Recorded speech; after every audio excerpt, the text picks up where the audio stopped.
الحمدللہ والصلاۃ والسلام علی رسول اللہ اما بعد۔ آج ہم اللہ کے رسول کے جس صحابی کا ذکر کر رہے ہیں ان کا نام ہے عثمان بن مظعون رضی اللہ عنہ۔ یہ 13 لوگوں کے بعد اسلام لائے اور انہوں نے حبشہ کی جانب ہجرت کی، ساتھ میں ان کے بیٹے سائب بھی تھے، پوری ایک جماعت تھی۔ جب حبشہ پہنچ کر انہیں یہ خبر پہنچی کہ مکہ کے لوگ مسلمان ہو گئے ہیں تو پھر حبشہ سے واپس لوٹ آئے، لیکن مکہ پہنچ کر یہ بات معلوم ہوئی کہ یہ خبر غلط تھی، چنانچہ مکہ میں داخل ہونے میں پریشانی تھی تو ولید بن المغیرہ کی کفالت میں اور اس کے پڑوس میں اور اس کی ہمدردی میں مکہ میں داخل ہوئے، اس کی پناہ میں۔ پھر اس کے بعد انہوں نے اس کے پناہ کو واپس کر دیا کہ ہمیں تمہارے پناہ کی ضرورت نہیں ہے، جس طرح اللہ کے نبی صلی اللہ علیہ وسلم بلا کسی کی پناہ کے آزاد طور پر مکہ میں رہ رہے ہیں، ویسے ہم بھی رہیں گے اور اللہ پر توکل کریں گے۔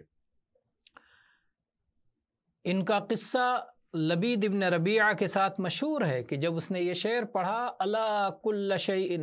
الا کل شیء ما خلا اللہ باطل، خبردار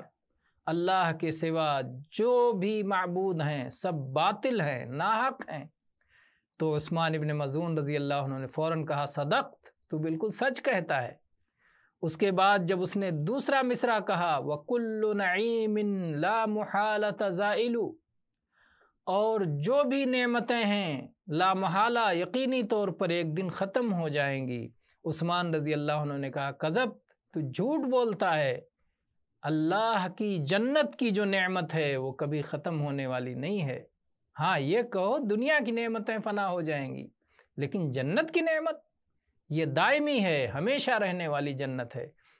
تو یہ حق و صداقت پہ مبنی باتیں کہتے تھے۔ اگر ایک کافر نے بھی سچ بات کہی تو کہا تو سچ کہتا ہے، لیکن جیسے جھوٹ بولا فوراً کہا تو جھوٹ کہتا ہے۔ ہمارا عقیدہ یہ ہے، اور اپنے عقیدے کو کھل کر کے، اپنے ایمان کو کھل کر کے بیان کیا۔ صحیحین میں سعد بن ابی وقاص کی روایت ہے کہ اللہ کے نبی صلی اللہ علیہ وسلم نے عثمان ابن مظعون پر تبتل کو رد کر دیا۔ اس کا مطلب یہ ہے کہ انہوں نے اللہ کے نبی صلی اللہ علیہ وسلم سے کہا کہ اللہ کے نبی جوان ہیں اور اپنی شہوت پر قابو رکھنا دشوار ہوتا ہے، تو ہمیں اجازت دے دیجئے کہ ہم خصی ہو جائیں، اپنے خصیے نکال دیں تاکہ شہوت ہی نہ رہے اور زنا میں پڑنے کا کوئی خطرہ نہ رہے۔ اللہ کے نبی صلی اللہ علیہ وسلم نے اجازت نہیں دی، اور آپ نے کہا کہ نہیں، اللہ نے جو زنا کا جو حصہ تم پر مقدر کیا ہے وہ ہو کے رہنا ہے، اس لیے خصی مت بنو اور اللہ کے حکم کی تابعداری کرو۔ تو صحابی کہتے ہیں سعد رضی اللہ عنہ کہ اللہ کے نبی صلی اللہ علیہ وسلم نے اگر ان کو اجازت دی ہوتی پھر ہم سب نے بھی خصی کرا لیا ہوتا، خصی ہو گئے ہوتے، لیکن اللہ کے نبی صلی اللہ علیہ وسلم نے اس کی کسی کو اجازت نہیں دی ہے۔ مرد بن کے رہو، اور اگر شادی کی طاقت ہو تو شادی کرو، اور اگر شادی کی طاقت نہیں ہے تو صوم رکھ کر کے اپنی خواہشات پر کنٹرول کرو۔ اور بدر کے معرکے کے بعد سن 2 ہجری میں ان کی وفات ہو گئی۔ مدینہ میں مہاجرین میں سے سب سے پہلے جنہوں نے وفات پائی ان میں سے یہی صحابی ہیں عثمان ابن مظعون رضی اللہ عنہ، اور انہیں سب سے پہلے بقیع کے قبرستان میں دفن کیا گیا۔ امام ترمذی نے عائشہ رضی اللہ عنہ سے روایت کی ہے کہ نبی صلی اللہ علیہ وسلم نے عثمان ابن مظعون کی وفات کے بعد ان کو بوسہ دیا،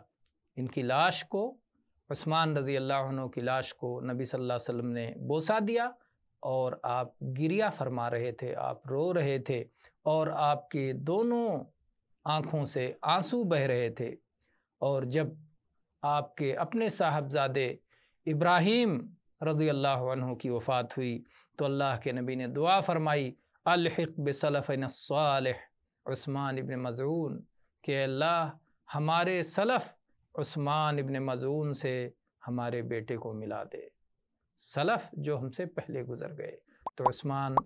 ابن مظعون رضی اللہ عنہ کی وفات مہاجرین میں سے سب سے پہلے ان کی وفات ہوئی اور مدینہ کے بقیع کے قبرستان میں انہیں دفن کیا گیا۔ رضی اللہ عنہ وارضاہ۔